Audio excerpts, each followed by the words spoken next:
إن الحمد لله نحمده ونستعينه ونستغفره ونعوذ بالله من شرور أنفسنا ومن سيئات أعمالنا من يهده الله فلا مضل له ومن يضلله فلا هادي له أشهد أن لا إله إلا الله وحده لا شريك له وأشهد أن محمدا عبده ورسوله يا أيها الذين آمنوا اتقوا الله حق تقاته ولا تموتن إلا وأنتم مسلمون يا أيها الناس اتقوا ربكم الذي خلقكم من نفس واحدة وخلق منها زوجها وبث منهما رجالا كثيرا ونساء واتقوا الله الذي تساءلون به والأرحام إن الله كان عليكم رقيبا يا أيها الذين آمنوا اتقوا الله وقولوا قولا سديدا يصلح لكم أعمالكم ويغفر لكم ذنوبكم ومن يطع الله ورسوله فقد فاز فوزا عظيما أما بعد فإن خير الحديث كتاب الله وخير الهدي هدي محمد صلى الله عليه وسلم وشر الأمور محدثاتها وكل محدثة بدعة وكل بدعة ضلالة وكل ضلالة في النار. ہر طرح کی تعریف، بڑائی، کبریائی، حمد و ثنا، تعریف و توصیف اللہ رب العالمین کے لیے. وہی اکیلا خالق، وہی اکیلا رازق، وہی اکیلا مالک اور وہی اکیلا مدبر. صرف اسی ایک کے ہاتھ میں بیماری و شفا، موت و حیات. جب وہ اپنے کرنے میں، اپنے ناموں میں، اپنے ارادوں میں اکیلا ہے تو ہر طرح کی عبادت صرف اسی کے لیے سزاوار ہے. سچی عبادت کا حقدار وہ اکیلا ہے. اس کے علاوہ جتنوں کی عبادت کی جا رہی ہے وہ سب جھوٹ ہے اور باطل ہے. لاکھوں کروڑوں درود اور سلام ان مقدس ہستیوں پر جن کو اللہ رب العالمین نے ہم انسانوں ہی میں سے ان کے افضل ہونے کی وجہ سے، پاکیزہ ہونے کی وجہ سے چنا، ان کو اپنا رسول اور پیغمبر بنایا، ان تک وہ وحی بھیجا کہ جس کی روشنی میں یا جس پر چل کر ہم انسان دنیا اور آخرت میں کامیاب ہو سکتے ہیں. ان نبیوں نے اللہ کی دی گئی امانت بغیر کسی کمی کوتاہی کے واضح انداز میں ہم انسانوں تک پہنچا دیا. خصوصی درود و سلام ان نبیوں کے امام، ساری کائنات کے سردار، میرے اور آپ کے نبی جناب محمد رسول اللہ صلی اللہ علیہ وسلم پر. حضرات، اللہ کا شکر ہے کہ آج ہم عاشورہ کا دن، 10 محرم کا دن میں ہیں اور انشاءاللہ اللہ کی توفیق سے روزے سے ہیں. اللہ ہمارا روزہ قبول فرمائے اور اس روزے کے تعلق سے اللہ کے نبی جناب محمد رسول اللہ صلی اللہ علیہ وسلم نے جو خوشخبری سنائی ہے کہ عاشورہ کا روزہ یکفر السنۃ الماضیہ، پچھلے ایک سال کے گناہوں کی کفارے کا، بخشش کا سبب بنتا ہے. اللہ ہمارے گناہ معاف فرمائے.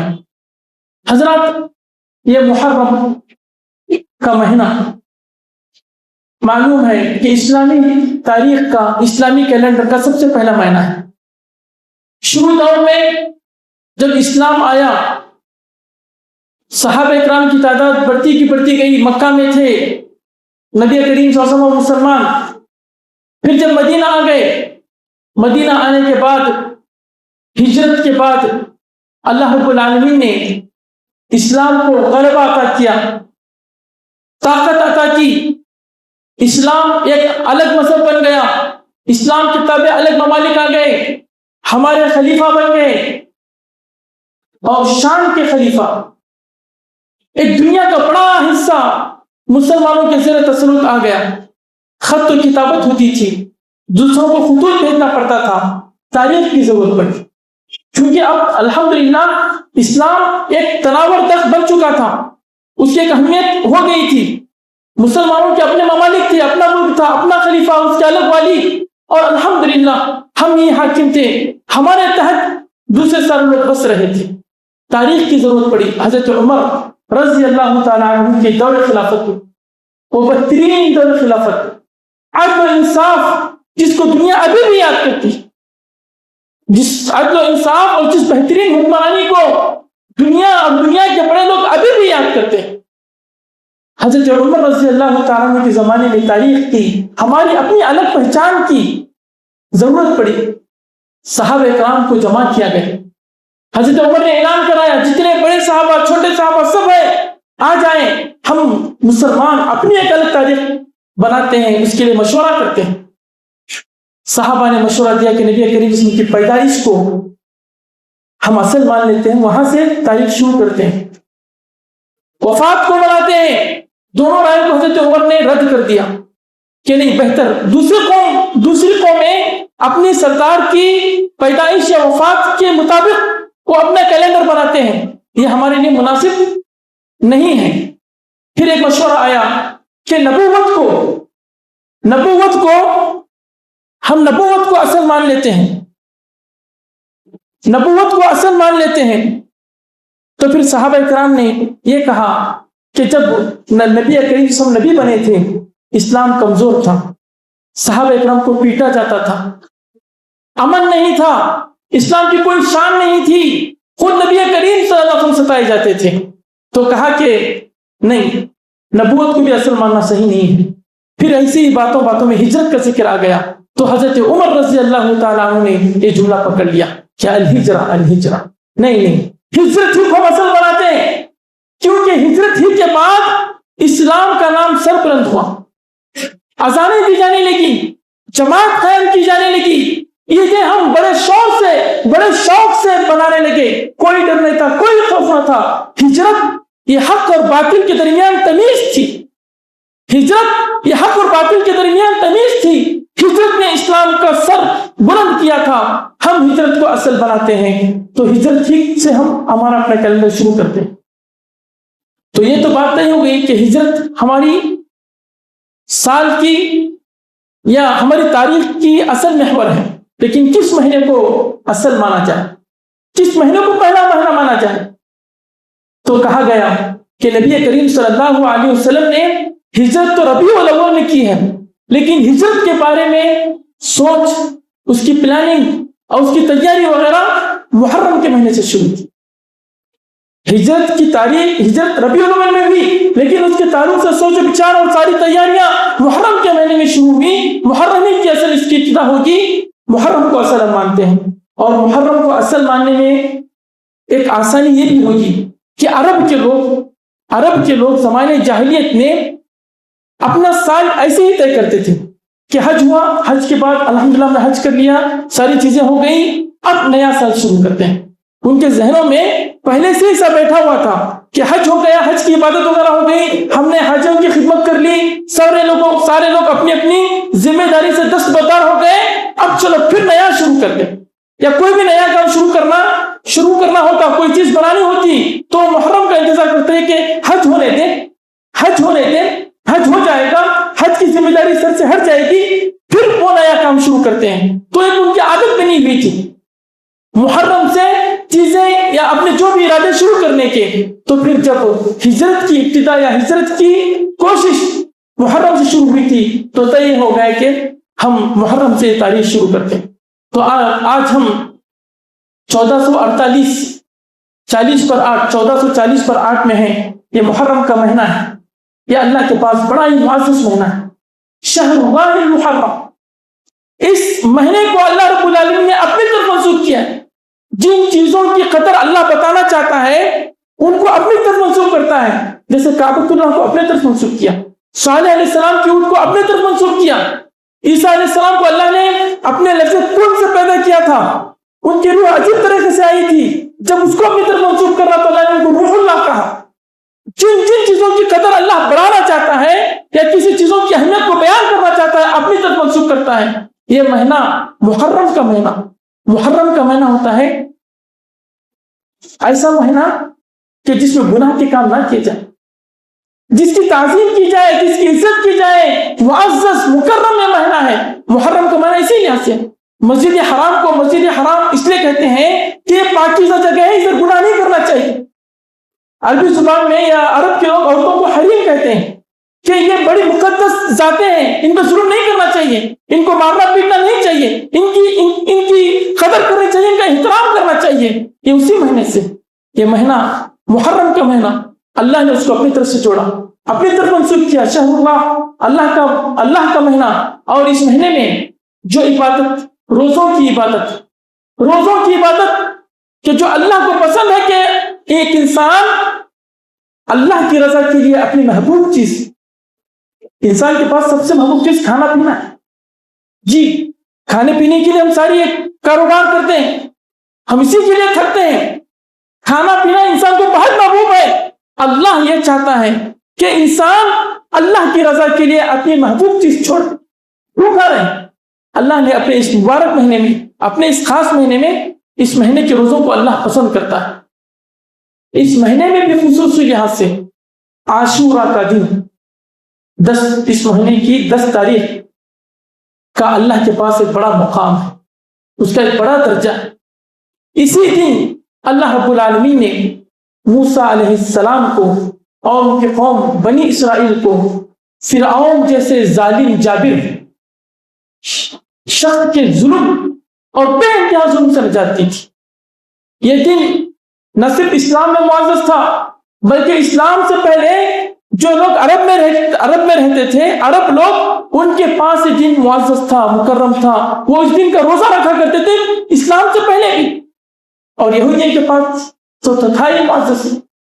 اور پھر تاریخ میں آیا ہے کہ اسی دن جو نوح علیہ السلام کی کشتی پہاڑ پر جا کر رکی تھی، یا یونس علیہ السلام جو مچھلی کے پیٹ سے نکلے تھے، یا جو یوسف علیہ السلام کی ملاقات پھر یعقوب علیہ السلام سے ہوئی تھی، اسی دن سے ہوئی تھی۔ لیکن یہ جو 3 باتیں میں نے بتایا، نوح علیہ السلام کی کشتی کے تعلق سے، یا یونس علیہ السلام کی مچھلی کے پیٹ کے تعلق سے، یا یوسف علیہ السلام اور یعقوب علیہ السلام کا ملاقات ہونا یا ان کا کنویں سے نکلنا، یہ ایک تحقیق طلب ہے۔ لیکن یہ باتیں آئی ہیں کہ اسی دن، جیسے جمعہ کے دن کے بارے میں حدیث ہے کہ جمعہ کا دن اللہ کے پاس بڑا معزز ہے، اہم واقعات اللہ رب العالمین نے جمعہ کے دن کیا ہے اس دن کے بارے میں آیا ہے، لیکن ان کی صحت کے بارے میں اللہ اعلم۔ لیکن جو پکی بات ہے، جو صحیح بات ہے، قرآن نے جس کو بیان کیا ہے کہ فرعون جیسے ظالم جابر شخص کے ظلم سے نجات، صدیوں کا ظلم جس میں ظلم کی انتہا تھی، یقتلون ابناءکم ویستحیون نساءکم، چھوٹے چھوٹے بچوں کو ہاتھوں سے لیا جاتا، ان کو ماں باپ کے سامنے ذبح کر دیا جاتا، صرف عورتوں کو زندہ رکھ کر عورتوں سے ہر طرح کی برائی کا کام اور چھوٹا کام لیا جا رہا تھا۔ یہ ظلم کی انتہا تھی، یہ ظلم کی انتہا تھی، یعنی اگر کسی قوم کو اس کے مرد مارے جا رہے ہیں اور صرف عورتوں کو زندہ رکھ کر ان کی لونڈیاں بنا کر ان سے ہر طرح کا برائی کا کام لیا جا رہا ہے، اس سے بڑا ظلم کیا ہوگا؟ اور پھر جو بھی ظلم تھے اور جس طرح سے ان کو ستایا جاتا تھا، اس کی ایک اپنا الگ تاریخ ہے، کس طرح سے ظلم ہوتا تھا۔ اس ظلم سے نجات دینے کے لیے اللہ رب العالمین نے جو دن مقرر کیا تھا وہ یہ عاشورہ کا دن رکھا تھا۔ نبی کریم صلی اللہ علیہ وسلم بھی اس کی بہت درجہ عزت کرتے، اس کی تعظیم کرتے، اس دن لوگوں کو روزہ رکھنے کا حکم دیتے، بلکہ رمضان کے فرض روزوں کے فرض ہونے سے پہلے، رمضان کے فرض روزے فرض ہونے سے پہلے مسلمانوں پر عاشورہ کا روزہ فرض تھا، اس کو رکھنا تھا۔ ایک صحابیہ ہے ربیہ بنت معوذ رضی اللہ عنہا، وہ کہتے ہیں کہ جب عاشورہ کا دن تھا، 10 محرم کی صبح کا دن تھا، نبی کریم صلی اللہ علیہ وسلم نے صحابہ کو مدینے کی گلیوں میں بھیج دیا اور کہا کہ دیکھو اگر کسی نے صبح سے کچھ نہیں کھایا ہے تو وہ اپنا روزہ مکمل کر لے، روزہ رکھے اس دن کا روزہ اللہ کو پسند ہے۔ اور پھر صحابہ نے پوچھا کہ اس کا اجر کیا ہے، اس سے آپ کو کیا ملے گا؟ کہا یکفر السنۃ الماضیہ، اس روزے کی برکت یہ، اس روزے کا اللہ کے پاس مقام یہ ہے کہ پچھلے 1 سال کے گناہ اس سے بخش دیے جاتے ہیں، نام عمل سے دھل دیے جاتے ہیں، اس لیے آپ کی پکڑ نہیں ہوگی۔ یہ اللہ کا بہت بڑا احسان ہے، اللہ کا بہت بڑا کرم ہے۔ اس روزے کی فضیلت اس دن کے لحاظ سے اس لحاظ سے اس معنی میں ہے کہ یہ دین اللہ کے پاس اہمیت کا حامل ہے۔ الحمدللہ آج ہم نے روزہ رکھا ہے، اللہ ہم سے روزہ قبول فرمائے، لیکن حضرات بس اس میں ایک بات سوچنے کی ہے کہ یہ بہت اللہ کا یہ بہت بڑا انعام ہے کہ پچھلے ایک سال کے گناہ معاف کر دیے جاتے، لیکن کس طرح کے گناہ، کون سے گناہ؟ اس میں اتفاق ہے کہ صغیرہ گناہ، چھوٹے گناہ۔ لیکن اگر کسی کا مال ہڑپ کیے ہیں، کسی کے بارے میں جا کے آمدن جھوٹ بولے ہیں، اور پھر کسی کو گالی وغیرہ دی ہے، اس طرح کے گناہ جب تک جو حقوق و لباس سے تعلق ہوتا ہے جب تک اسے جا کے معاف نہیں کروائیں گے وہ تو معاف ہونے والے نہیں۔ ورنہ اگر گناہ ایسے ہی معاف ہو جاتے ہیں تو پھر نماز اس روزے سے پڑھ کر، رمضان کے روزوں کی اہمیت ان روزوں سے پڑھ کر، لیکن ان سے گناہ معاف نہیں ہوتے ہیں جب تک کہ اس کی تلافی نہیں کی جاتی، جب تک کہ بندہ ایک ایک گناہ کا نام لے کر اللہ کے سامنے نہیں گر گرائے گا، نہیں روئے گا کہ مجھ سے غلطی ہوئی تھی، یہ مجھ سے غلطی ہوئی تھی، میں نے ایسا بڑا گناہ کام کیا تھا، اے اللہ تو مجھے بخش۔ تو کبیرہ گناہ جن کے بارے میں احادیث آئی ہیں، وہ کبیرہ گناہ کیا کیا ہم جانتے ہیں، وہ گناہ جب تک ہم خود اس گناہ کے بارے میں جانتے ہوئے، پوچھتے ہوئے اور یقین ایک پلانی کے ساتھ توبہ نہیں کریں گے تب تک وہ بولے ہوں گے۔ ان روزوں کی وجہ سے چھوٹے گناہ معاف ہوتے ہیں، لیکن چھوٹے گناہ کیا ہے، صغیرہ گناہ کیا ہے؟ علماء کرام نے لکھا کہ ہم چھوٹے گناہ کیا ہے نہیں بتائیں، یہ گناہ چھوٹا ہے، یہ گناہ چھوٹا ہے، یہ چھوٹا گناہ ہے، ہم نہیں بولیں گے۔ کیوں کہ اگر یہ بتایا جائے گا کہ یہ چھوٹا گناہ ہے تو آدمی اس میں جری ہو جائے گا، اس میں آدمی جری ہو جائے گا، وہ کرنے پہ آمد ہو جائے گا کہ تو چھوٹا گناہ ہے۔ لیکن الحمدللہ علماء کرام نے نہیں لکھا، جیسے کبیرہ گناہوں کی فہرست علماء کرام نے بنائی ہے اور خود احادیث سے ثابت ہے، کئی سارے گناہ احادیث سے ثابت ہے، ایسے 7 گناہ جو آدمی کو ہلاک کر دیتی ہیں، شرک، جادو اور تہمت لگانا، اس طرح کے بہت سارے قتل، بہت سارے گناہ جو خود رسول صلی اللہ علیہ وسلم نے بتا دیے ہیں، لیکن صغیرہ گناہ کو نہیں بتایا گیا ہے۔ لیکن کوئی گناہ آدمی بڑا گناہ کر رہا ہے لیکن اس کے دل میں ڈر ہے تو وہ چھوٹا ہو جاتا ہے۔ لیکن اگر کوئی چھوٹا گناہ کر رہا ہے لیکن نہ اللہ کا خوف ہے نہ اللہ کا ڈر ہے، بڑی دلیری سے کر رہا ہے، کوئی خوف نہیں، کوئی ڈر نہیں، تو صغیرہ گناہ بڑا گناہ بن جاتا ہے۔ دل کی کیفیت کے لحاظ سے صغیرہ اور کبیرہ ہوتا ہے، ہمیں اس کا اہتمام کرنا ہے۔ ہم اللہ سے دعا کرتے ہیں کہ ہم سے جو کچھ چھوٹے گناہ ہوئے ہیں، اللہ اس روزے کی وجہ سے رسول صلی اللہ علیہ وسلم نے جو وعدہ فرمایا اس کی وجہ سے اللہ ہمارے گناہ معاف فرمائے۔ حضرات یہ دن تو تھا بڑا عظیم، یہ دن، یہ مہینہ تھا بڑا عظیم، اللہ کے پاس قابل تعظیم مہینہ، حرمت والا مہینہ، عزت والا مہینہ، جس کو ہم عبادت سے زندہ کرتے، اس کو طرح طرح کی عبادتیں کرتے، اپنے آپ کو اللہ سے قریب کرتے۔ لیکن ایک المیہ یہ ہو گیا، ایک المیہ یہ ہو گیا کہ اس مہینے میں اللہ کی تقدیر، اللہ کا فیصلہ کہ اس میں نواسۂ رسول، جگر گوشہ بطول حضرت حسین رضی اللہ تعالیٰ عنہ کی شہادت، یہ اللہ کا فیصلہ تھا۔ اور اس کائنات میں وہی ہوتا جو اللہ تعالیٰ چاہ رہا ہے، جو چیز ہو رہی ہے یعنی اس کا مطلب ہے کہ اللہ کو منظور ہے۔ ہم بحیثیت مسلمان، ہم بحیثیت بندے، ہمیں صرف راضی رہنا ہے، ہمیں صرف راضی رہنا ہے۔ ہم مسلمان، ہم کو بچپن سے سکھایا جاتا ہے کہ اسلام کے ایمان کے 6 ارکان ہیں، اسلام کے 5 ارکان ہیں جو عمل سے تعلق رکھتے ہیں۔ ایمان جس کا تعلق دل سے ہے، ایمان جس کا تعلق عقیدے سے ہے، سوچ اور فکر سے ہے۔ ہم کو بچپن سے سکھایا جاتا ہے کہ ایمان کے 6 ارکان ہیں، آمنت باللہ وملائکتہ وکتبہ ورسلہ والیوم الآخر والقدر خیرہ وشرہ۔ چھٹا رکن کہ ہر اچھی بری تقدیر پر میرا ایمان کہ یہ اللہ کی طرف سے ہے، یہ کائنات کا مالک اللہ ہے، اس کائنات میں وہی ہوگا جو اللہ تعالیٰ چاہے گا، جو چیز اللہ نہیں چاہے گا وہ ہرگز نہیں ہو سکتی، اگرچہ پورے انسان، پورے جن اور پورے فرشتے مل کر وہ کام انجام دینا چاہے۔ ہوا ہے تو یہ اللہ کی مرضی، چاہے اچھا ہوا ہو چاہے برا ہوا۔ اچھا بھی ہوا ہے تو فخر نہیں کرنا ہے کہ میری محنت، میری کوشش، میرا ذہن، میری اس میں طاقت نہیں، اللہ نے چاہا۔ ہم سورہ جمعہ کا دن ہے، سورہ کہف پڑھتے ہیں، جو 2 بھائیوں کا قصہ، وہ بڑے باغیچے میں گیا، فخر کر رہا تھا کہ میری محنت، میری کوشش، میرا ذہن۔ اس کے بھائی نے اس کو کہا کہ قل ماشاء اللہ لا قوت الا باللہ، ایسا کہو کہ اللہ نے چاہا اس لیے مل گیا۔ ماشاء اللہ ہم بھی بولتے ہیں ماشاء اللہ ہم بھی ہر چیز میں بولتے ہیں ماشاء اللہ کا ہم ترجمہ کرتے ہیں کہ جو اللہ چاہے. اس کا صحیح ترجمہ یہ ہے کہ اللہ نے چاہا مل گئے, اللہ نے چاہا, اللہ نے دیا, اللہ نے لکھا, اس میں مل گیا. لا حول ولا قوت الا باللہ.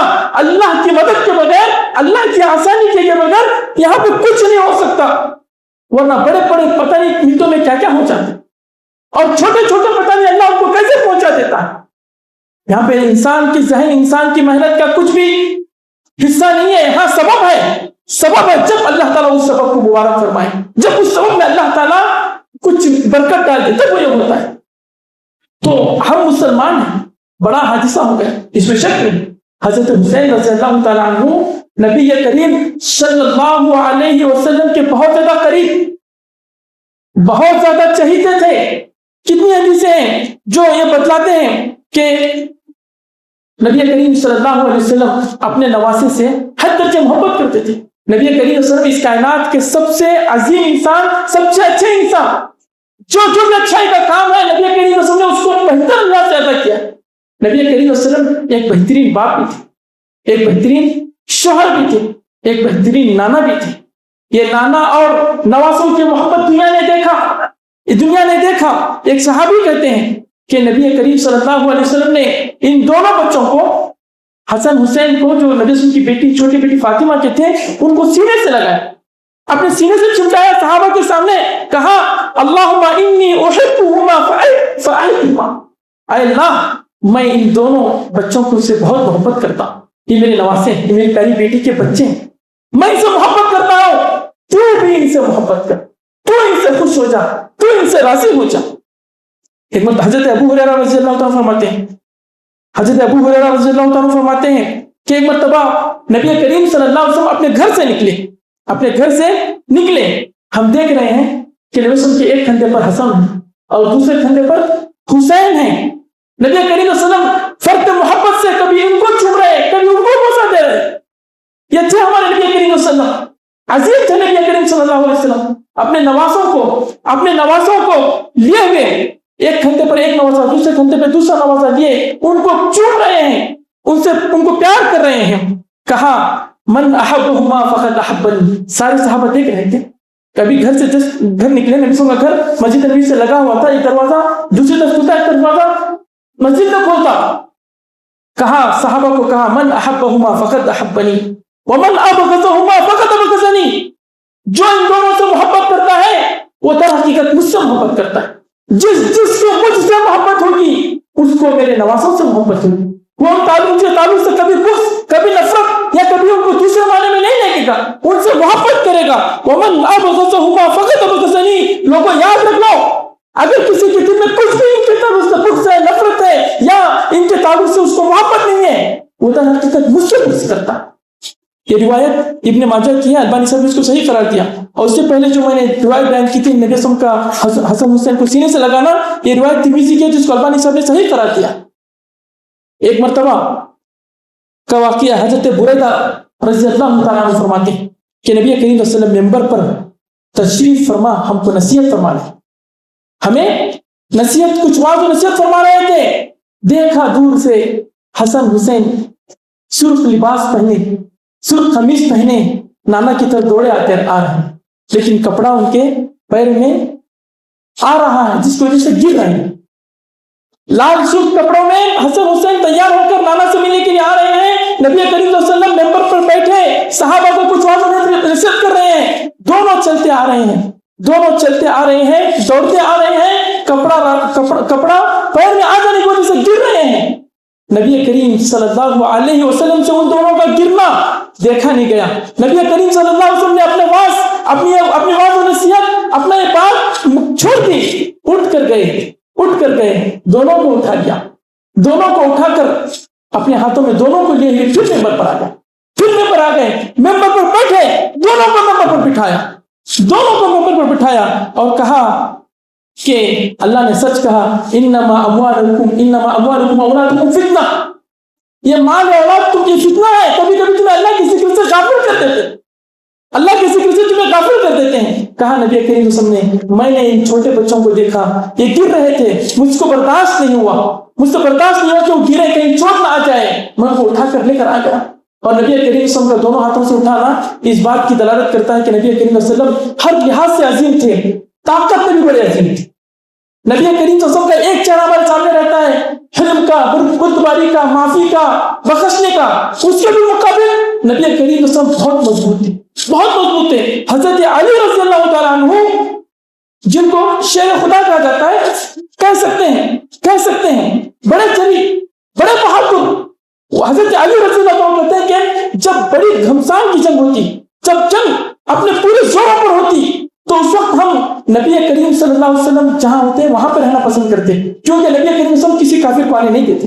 نبی کریم صلی اللہ علیہ وسلم کی تلوار اتنی تیز چلتی، اتنی تیزی اور اتنی سرعت سے چلتی کہ نبی کریم صلی اللہ علیہ وسلم کا علاقہ محفوظ رہتا، وہاں پہ کوئی آ کے نہیں مار سکتا تھا۔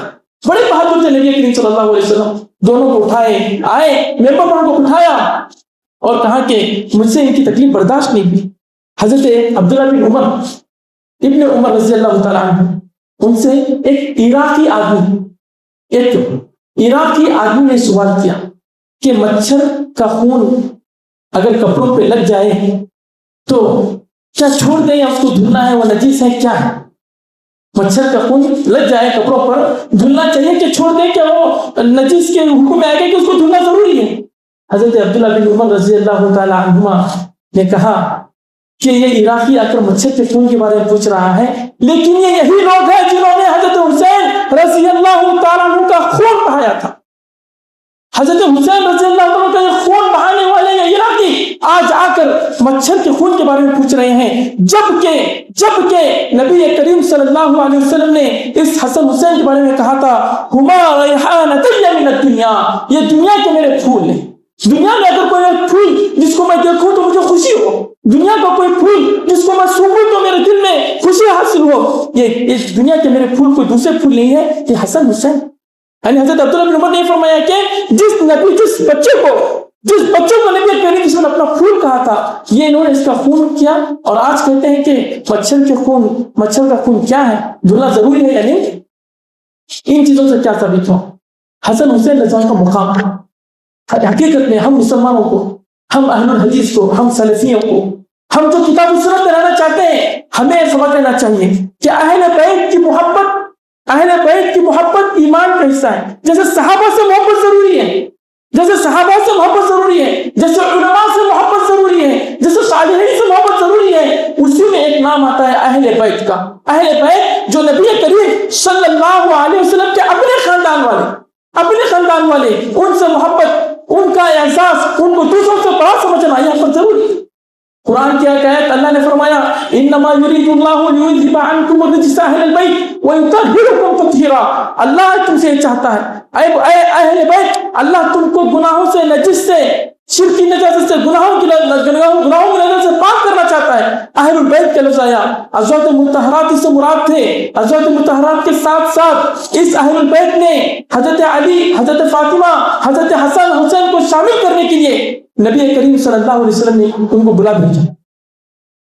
یہ ام سلمہ رضی اللہ تعالیٰ کے گھر میں یہ آیت نازل ہوئی تو حضرت ام سلمہ کے بیٹے عمر بن ابی سلمہ نبی وسلم کے گھر کے زیر نگرانی سے پرورش پائی، وہ کہتے ہیں کہ نبی وسلم نے حضرت علی، فاطمہ، حسن حسین کو بلا بھیجا، تو جا کے ان کو بلا کے لاؤ۔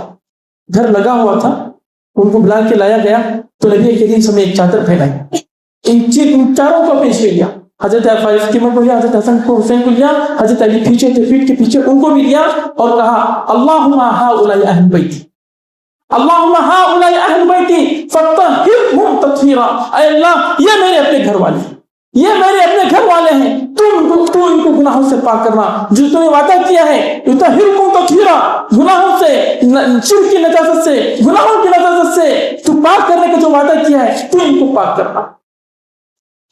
جتنے علماء اکرام نے عقیدے کے بارے میں کتابیں لکھی، عقیدہ تحاویہ، عقیدہ واسطیہ، یا جہاں عقیدہ لکھا ہوا ہے وہاں پر کہتے ہیں کہ نحب اہل بیت رسول اللہ، ہم اہل سنت والجماعہ اہل بیت رسول سے محبت کرتے ہیں، ان کا مقام ہے، اور ان کے مقام کی وجہ، ان سے محبت کی وجہ نبی کریم صلی اللہ علیہ وسلم سے ان کا تعلق، وہ نبی وسلم کے خاندان والے، نبی وسلم کی جو نسل چلی ہے، نبی وسلم کی 4